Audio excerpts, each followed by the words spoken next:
when we say Krishna,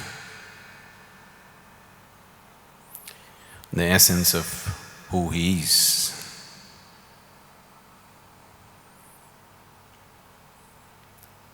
He is an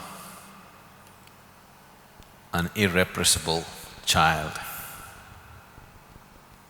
a terrible prankster, an enchanting flute player, a graceful dancer, an irresistible lover,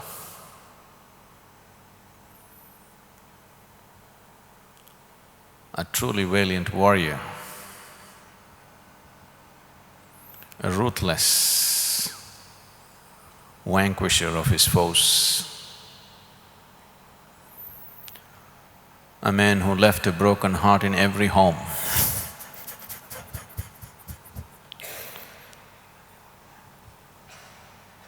An astute statesman and kingmaker, a thorough gentleman, a yogi of the highest order, and the most colorful incarnation, Krishna. To contain him in these 7 days is an impossible challenge. At the most, we can just have a glimpse of who he is. And that glimpse should be more than enough.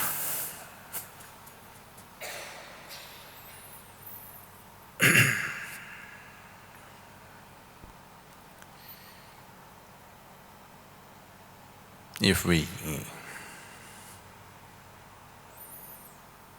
have to…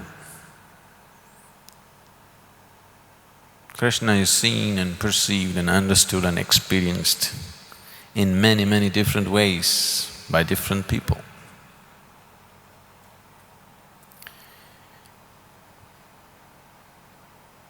Duryodhana, through the eyes of Duryodhana.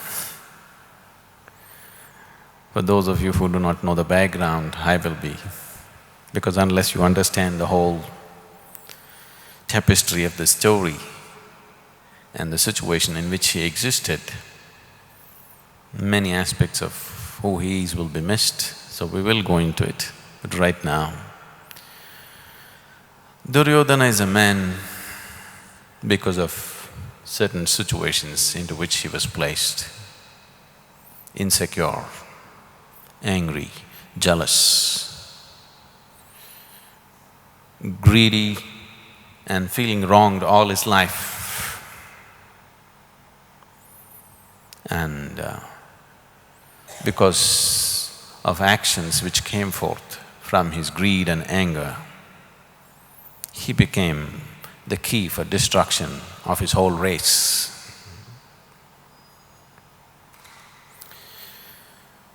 In Duryodhana's words,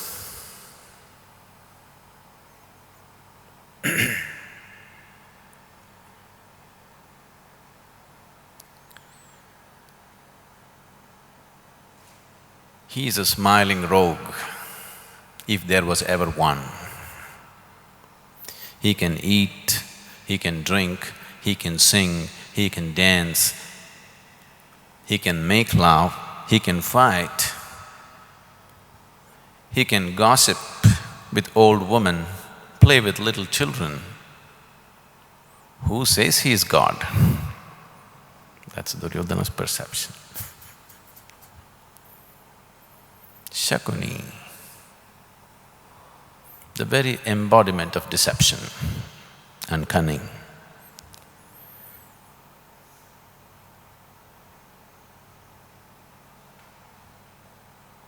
Shakuni says, let us suppose he is God. So what? What can a God do? God can only please those devotees who please him. Let him be God. I don't like him. And when you don't like somebody, you must praise them. That's deceit.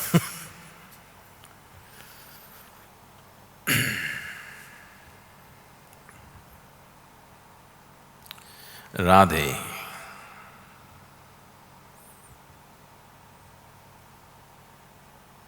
his childhood lover, a milkmaid, a simple woman of the village. But with such unfaltering love and devotion, she has become so big that today you cannot talk of Krishna without Radhe. We don't say Krishna Radhe, we say Radhe Krishna.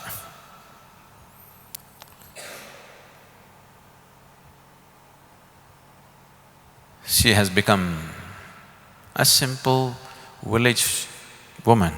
She has become as significant as Krishna or little more significant than him.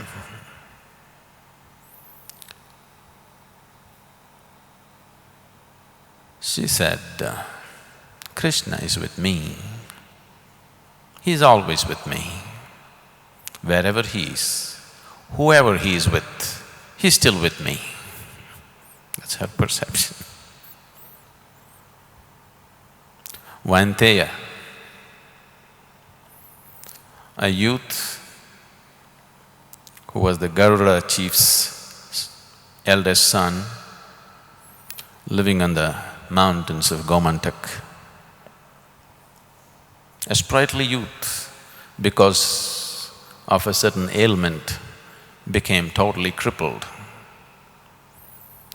This crippled youth, after he met Krishna, Krishna made him walk. So Vainteya said, he is God, he is God, he is God.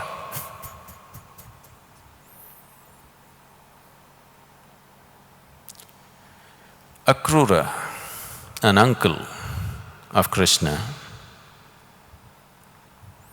a wise and saintly being,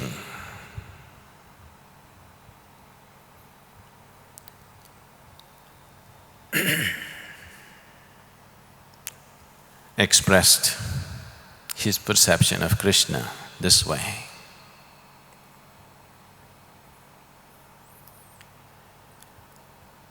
Krishna, when I look at him, this strange young boy, I see the sun, the moon and the 7 stars whirling around him. When he speaks, he sounds like the voice of the eternal.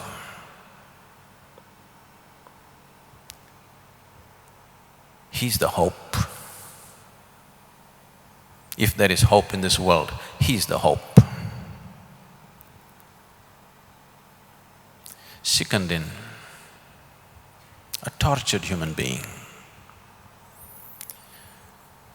because of a certain situation within himself, right from his child. This is an absolutely tortured soul. So Shikandin said, Krishna never gave me any hope, but when he is there, the breeze of hope touches everybody. I can go on like this. Different people saw different facets of who he is. For some, he's God, for some, he's a crook, for some, he's a lover, for some, he's a fighter, so many things he is. If we want to taste an essence of what it means when we say Krishna, the consciousness that we refer to as Krishna, if we have to be touched by this, we need Leela. Here we are for the Leela. Leela means it is the path of the playful. This is not for the serious types, are you?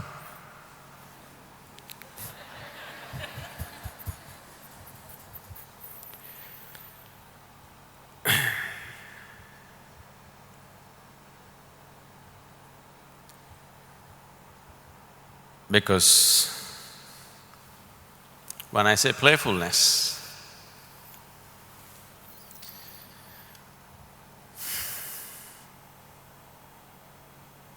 we are not here just to play. We are here to explore the most profound and the most serious aspect of life, but playfully, conducted playfully. Otherwise, Krishna won't be there.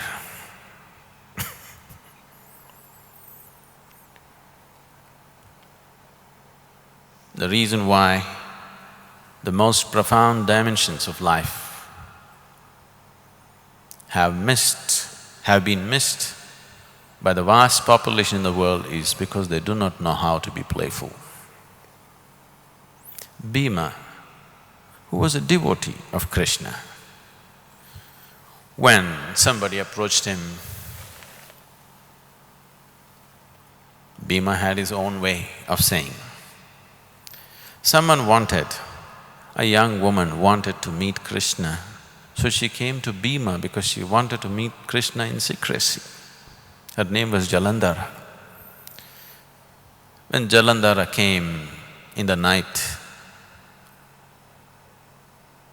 to the akhada or the gymnasium to meet Bhima in secrecy, Bhima was under the impression she's come to meet him. He thought it's a rendezvous. When she came and said, "I want to meet Krishna," he was disappointed. He said, "If you want to meet Krishna, why did you call me in the middle of the night here?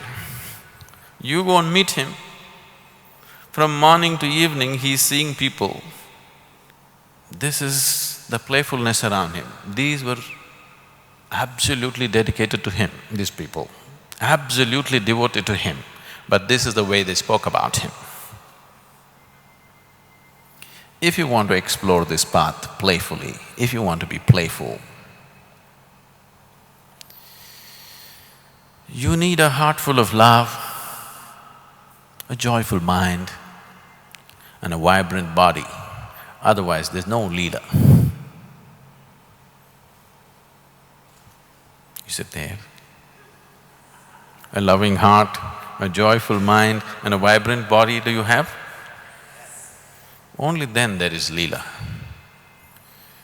If there is no love in your heart, if there is no joy in your mind, you don't know how to be vibrant, then there is no leela. If we really want to do leela, and we are doing everything so playfully,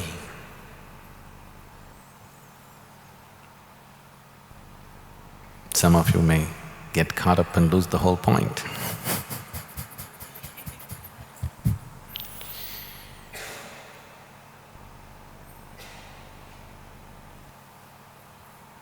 It once happened, 3 bear hunters met.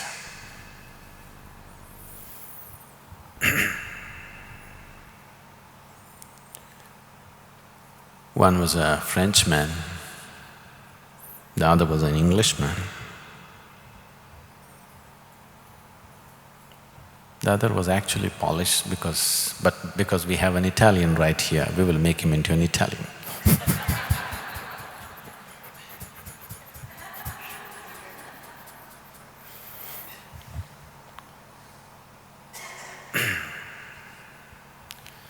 So they had a few drinks and the Frenchman took his rifle, went out. Within a few minutes, he dragged a huge bear into the cabin. And others said, "How did you do it? Just in 10 minutes, you got back with a bear."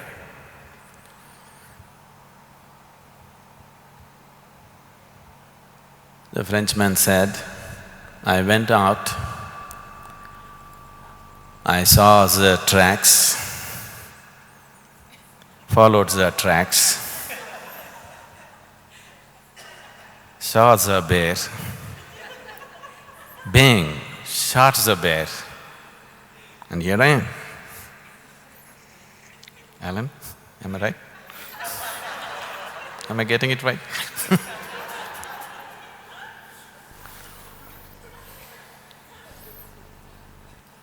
Then Englishman, inspired by this, went out. Within 20 minutes, he also dragged another bear and came. They asked, "You too?" He said, "Yes, I just stepped out, saw the tracks, follow the track, bang, shot the bear, here I am."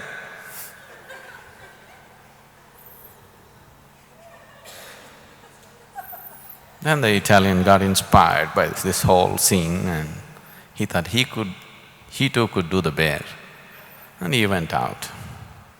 After 2 hours, he came crawling, totally beaten and broken in every way. He crawled into the cabin. They asked what happened. He said, "I saw the tracks, I followed the tracks, and a train came and hit me."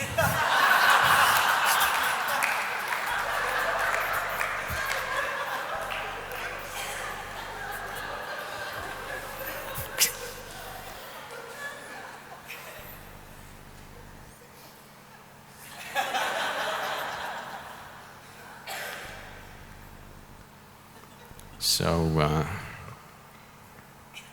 we are going to be very playful, but we don't want you to miss the point. If we want to do this playfully, if we want to do Leela, as I said,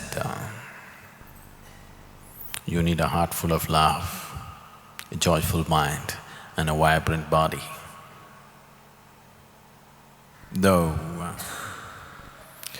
all his life, Krishna talked about establishing dharma, the righteous way of living, with enormous respect for the wise of the ancient. Still, with what disregard he dispensed of traditions and rituals and age-old practices which were carried by people for centuries or thousands of years for that matter. With how much ease he just dispensed them off. So, he is both sides of the coin. If you can only look this side or this side, you don't get him. He is both sides of the coin. He'll fall this way sometimes, he'll fall that way sometimes.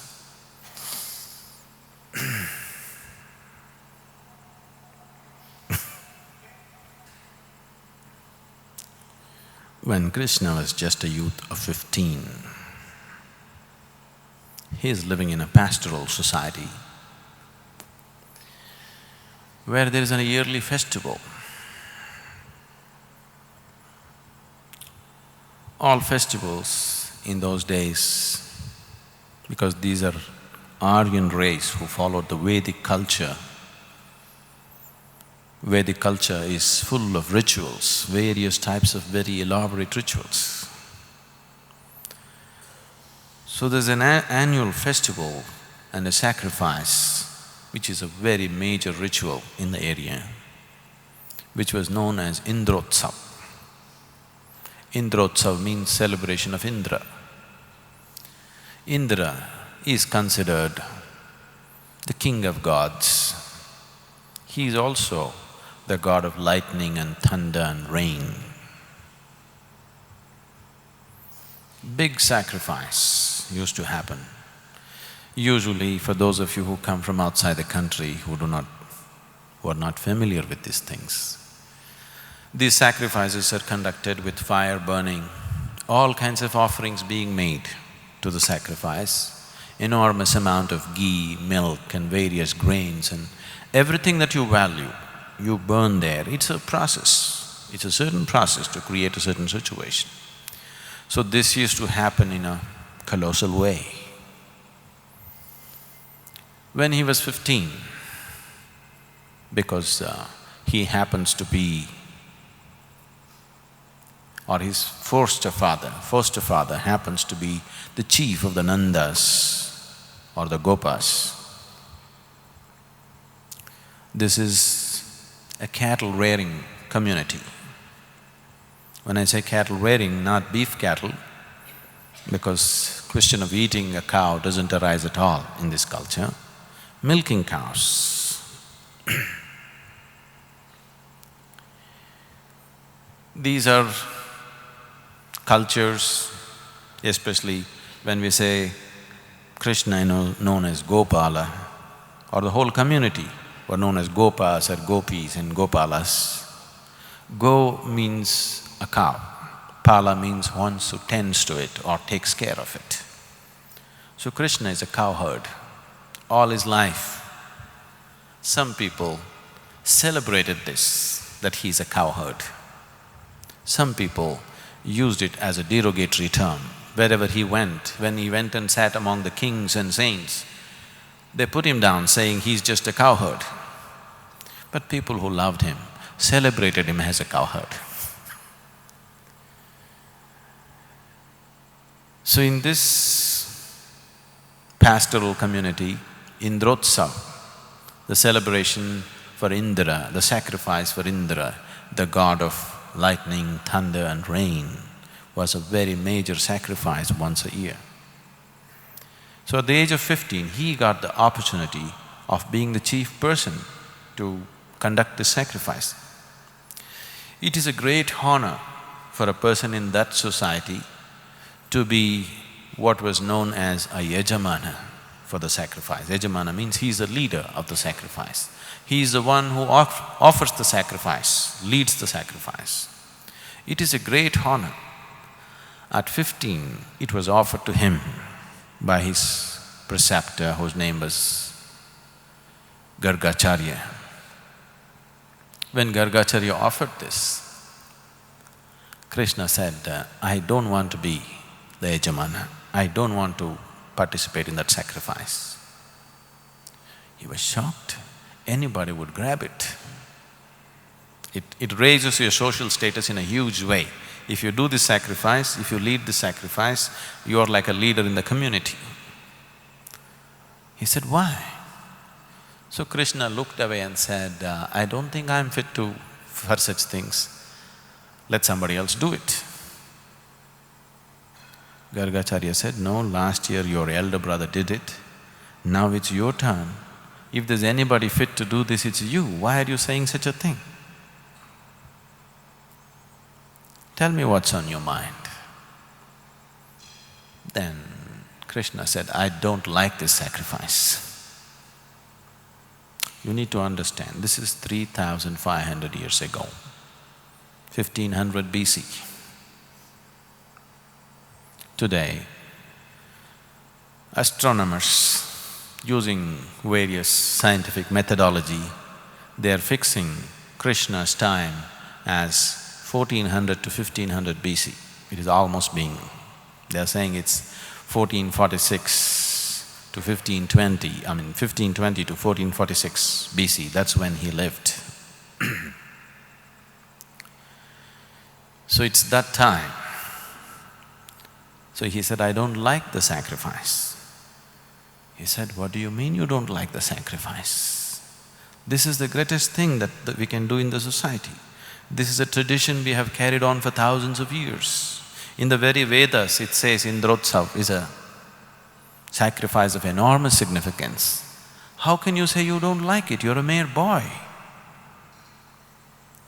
He said, I don't like people doing any kind of sacrifice out of their fear for some god. I don't like this worship which is coming from fearfulness. People fear Indra. They fear if they don't make this sacrifice, he will punish them. I don't like to participate in something which is coming from people's fear. Then Gargacharya, his guru, it struck him.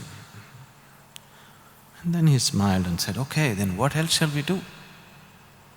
Then Krishna said, we will do Gopotsav. Gopotsav means we will celebrate the cowherds, not that some fearful god sitting up there. I love the people around me. The gopas, the gopis, the cows, these trees, this river, this Govardhan mountain, this is our life.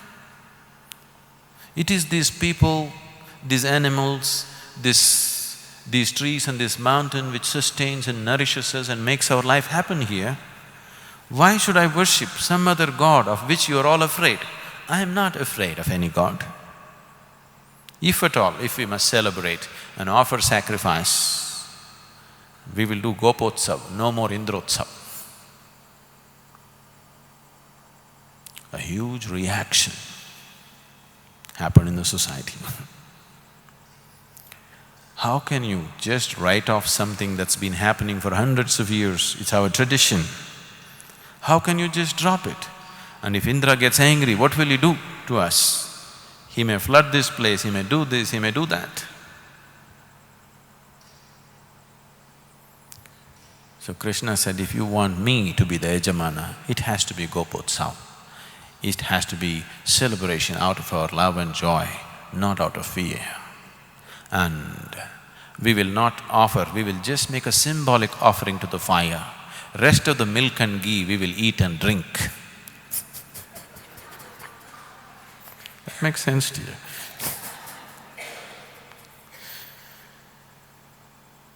So, that society got split into two. People who were not willing to give up the tradition. A small group, a splinter group, they performed Indrotsav. Krishna and a large community performed Gopotsav. But once this Gopotsav happened, Krishna went and participated in the Indrotsav also. He has no rank or a resistance to it, just bringing sense to life. So though all his life he went about talking about establishing a righteous way of living, this is what the man is. So every word that he utters can be misunderstood in a million different ways. Every word that he utters can be misunderstood in a million different ways. He is one man who allows enormous amount of misunderstanding. So if you have to grasp him, for Krishna, life is a festival. He lived his life like it's a festival. Even as a child, when he was just a child of 6, he's talking about himself. He says many beautiful things about himself.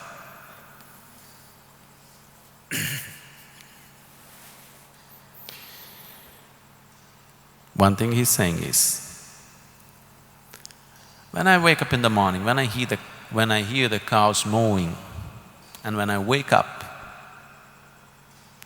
I hear my mother milking the cows and calling each cow by its name, then I know it's time to rub my eyes and smile. Do you know this?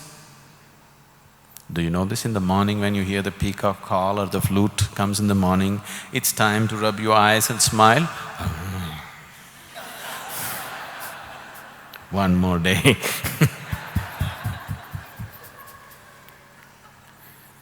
I want you to get into this, otherwise Krishna and you are different worlds. I want you to get into a mood of festivity. We're doing everything possible to create an atmosphere of festivity. You must live here with a heart full of love, a joyful mind and a vibrant body, and it's a festival. Otherwise you won't grasp Krishna in its right perspective, because he's too many contradictions in one man, too many. There has never been another man with this many contradictions. He's the most colorful ever. Krishna, as a man, the mission that he took up in his life, the divine element, at the same time the frailty of being a human being. Because he lived such an active life, all these things are mixed up as a complex web. It is not right to see him just as one thing, because he will come out as a totally distorted figure by looking at just one aspect of his life. He's so multidimensional. Unless you at least touch a little bit of all of him, it will be a total injustice to him. So, things that happen around him, very sensible things, very loving things, very joyful things, very ruthless things, cruel things, and absolutely miraculous things that happen around him.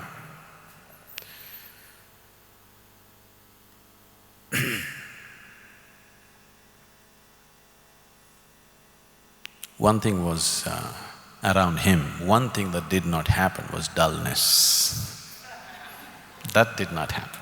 Everything else happened.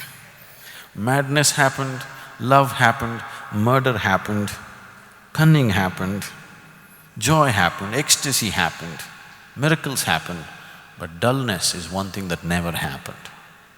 So don't make that happen here.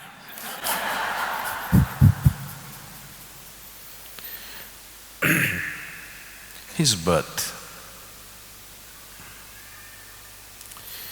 Geographically, we are talking about the present Uttar Pradesh. Mathura, many of you might have been to Mathura. The scene is in Mathura. The king, not really a king, a prominent chief of a community which was referred to as Yadavas. Even now the Yadavs are still in power. So the Yadava community, the chiefs among them, a very important chief, almost on the stature of a king, but not really a king.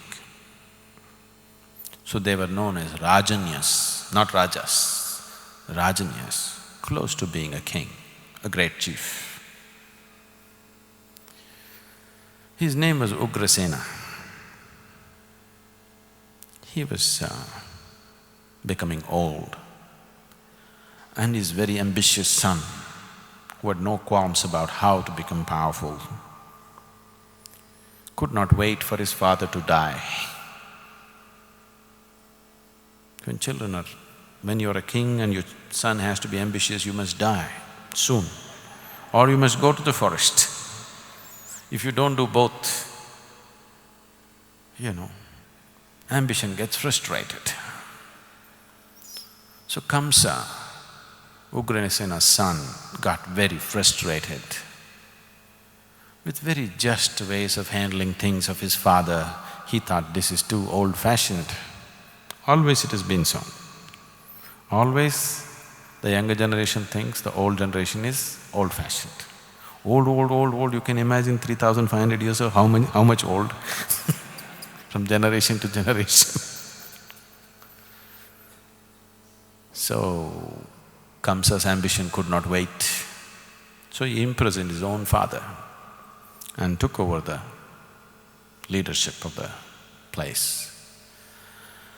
And he aligned himself with an absolutely ruthless emperor from the east, whose name was Jarasandha, who was known for his brutality. With absolute brutal hand, his dream was to conquer the whole known world. So he was growing at great pace. So Kamsa aligned with him, because that was the only way to get powerful at that time. So this is the scene. And Kamsa's sister, Devaki, just got married to one of the Yadava chiefs. Among the Yadavas, there were many sub-communities. Kamsa belonged to a community called Vrishnis, and Vasudeva belonged to a community called Shuras. So Vasudeva, who was the chief of the Shuras, married Kamsa's sister, who was Devaki. Just after the wedding, Kamsa himself, wanting to drive the newlywed couple in his chariot, he was driving them, and an astral voice made a prophecy. So this voice said from the sky, "O Kamsa, very happily you're driving your sister after her wedding. The eighth child born to this sister of yours will slay you. That will be the end of you." Immediately Kamsa just got so angry and violent. Right there, he said, "Oh, the eighth child is going to come and kill me? I'm going to kill her right now. Let's see how she will have her eighth child." So he just took out his sword. Right there, he wants to behead his own sister who's been just married now. Then Vasudeva, the groom, begged of Kamsa, "Please spare her life. How can you do this? She's your sister, and that too we are just married. How can you just slaughter her right here? Her eighth child is going to kill me, I am not going to let anything like that happen." So Vasudeva made a pact. "All my children that are born to me, I will give it to you. You can kill them, but please spare my wife right now." Buying time. Okay. Otherwise it'll happen right now. Eighth child, we will see. But Kamsa was overly concerned about his life and his security. So he kept his sister and his brother-in-law in a kind of house imprisonment, that they are constantly watched, and if she becomes pregnant, then she's really under watch because he wants to get the child. He doesn't want to take chances. The first child was born and his guards informed him that the child is born. He just came. Devaki and Vasudeva wept and begged, said, "It's only the eighth child which is going to kill you. Spare this one." Kamsa said, "I don't want to take any chances." He held the child by its legs, picked it up and smashed it on the rock. This same thing continued. The second child, the third child, they begged him in many ways, but he wouldn't spare a single one. 6 children were slaughtered like this, just born children. So by the time, this is about 7-8 years of time, by now they were very frustrated with his ways. The subjects in the kingdom were also too fearful of him. Everybody was fearful but frustrated of the ways of the king, absolutely cruel, constantly at battle with somebody and killing these children. So slowly dissension was beginning to happen within the palace. So when the 7th child came, Vasudeva managed to smuggle the 7th child out and replace it with a stillborn child that they found elsewhere. So they said, "This child was stillborn. What can we do? It was already dead, so you can't have the pleasure of killing this one." So the 7th one escaped, and this child was smuggled across the Yamuna river. This side is of Mathura. This side of Yamuna is Mathura, that side is Gokula. So they smuggled this child to the other side and was given to Rohini, another wife of Vasudeva. Most of these marriages were done more as a political alliance. If you're a chief, you married wherever you could because that brought peace and that brought political alliance and military alliance where the other group does not attack you because they have given their daughter to you.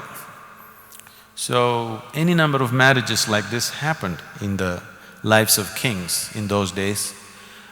That was one of the main form of diplomacy. So somebody gives their daughter to you, so they cannot attack you, he's your ally anyway. So another of Vasudeva's wives, whose name was Rohini, this child was given to her. That is the one who grew up as Balarama. Bala means strong, Rama is just a name. He grew up as a strong man. He became like a giant and became very strong, and there are any number of stories about his strength and his feats that he performed. But when the eighth child is due, Kamsa got really nervy about this and he put her in a proper prison, shackled. He shackled Vasudeva and put Devaki in a proper prison. All these days they were under house arrest, now she's in a proper prison.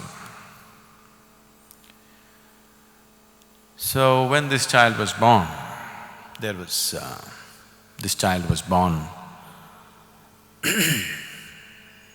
on the eighth day into the dark half of the month, and it was pouring rain and thunder. So he would not allow anybody to enter the prison because something may happen. So he put his trusted aide,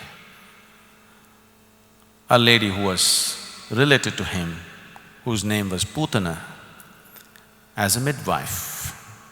She was supposed to watch, the moment the child is born, hand it over to him and kill the child. So Putana was there and you know the labor pains, it comes and it goes and it comes and it goes.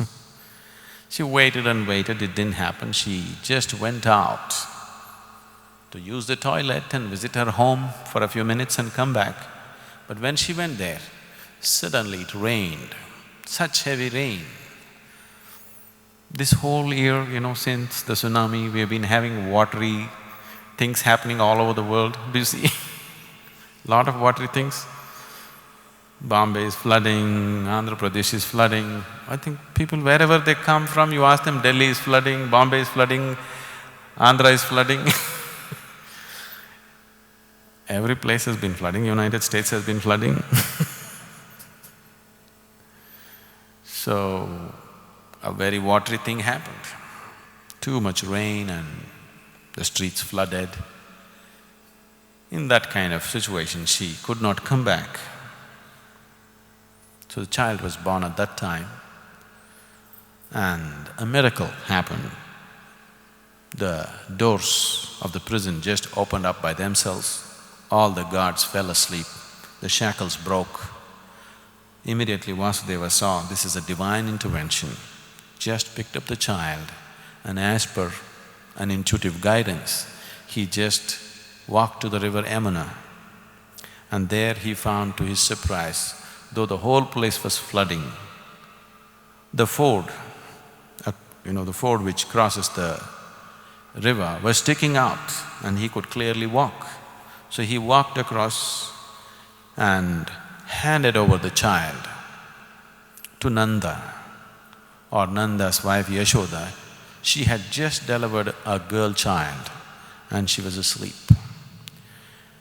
She had a difficult labor and she was unconscious.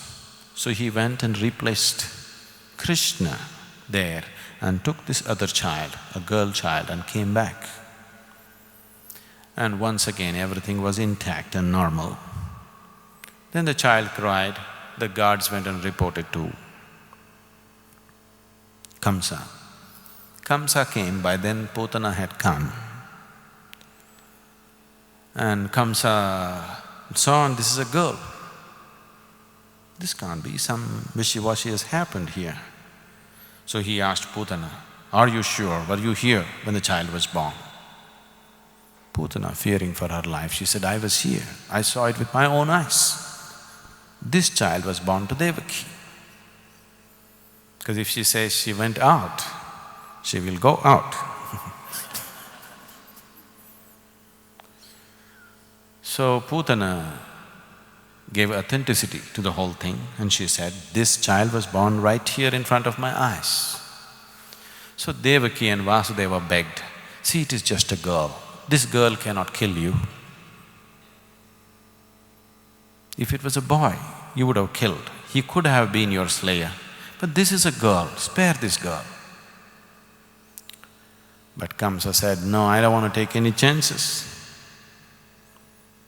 So he picked up the child. Once again, by its legs, he wants to crash it on the floor.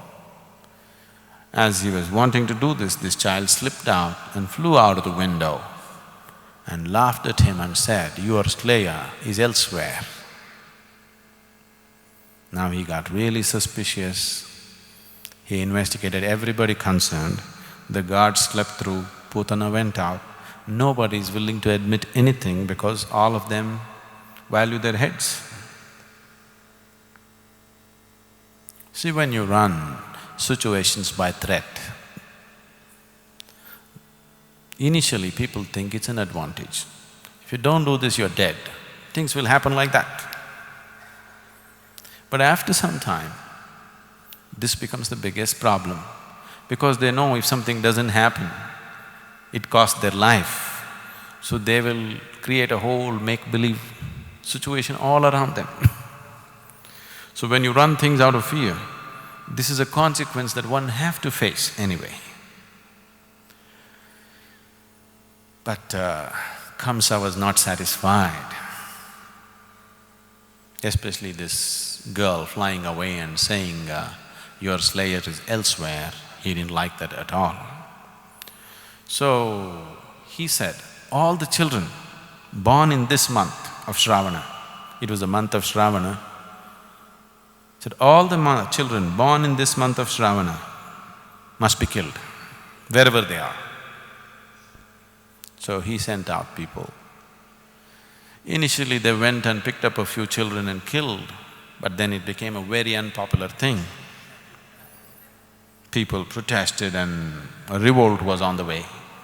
Then he cooled down, then he called Putana and said, soldiers going out and killing is not good. It will produce a revolt in the society. You go out, you're a woman. You go out from house to house, check out who are the children born in this month and you just kill them. Putana said, see, I don't want to do this. But he said, you have to do it. So Putana went about identifying children who were born in this month, that particular month, and started killing them. 9 children she killed. Then it was too much for her. She said, I won't do it anymore. And Kamsa said, it cannot be. How can just 9 children be born in this whole month? There must be more. Putana said, there are no more. Putana reported back to him saying, only 9 children were there, all of them I have killed. No more children, because she doesn't want to kill anymore. So now Krishna was placed in Gokula in a cowherd community. Being the son of a king or a chief, now he's placed in an ordinary cowherd community and he grew up. You must have heard any number of stories about his butter and milk and all this stuff, because those were the only snacks that were there in that community. There was no chocolate cake, butter, milk. They were the main things there. So, whatever was the cream of the food available, he went for that. There are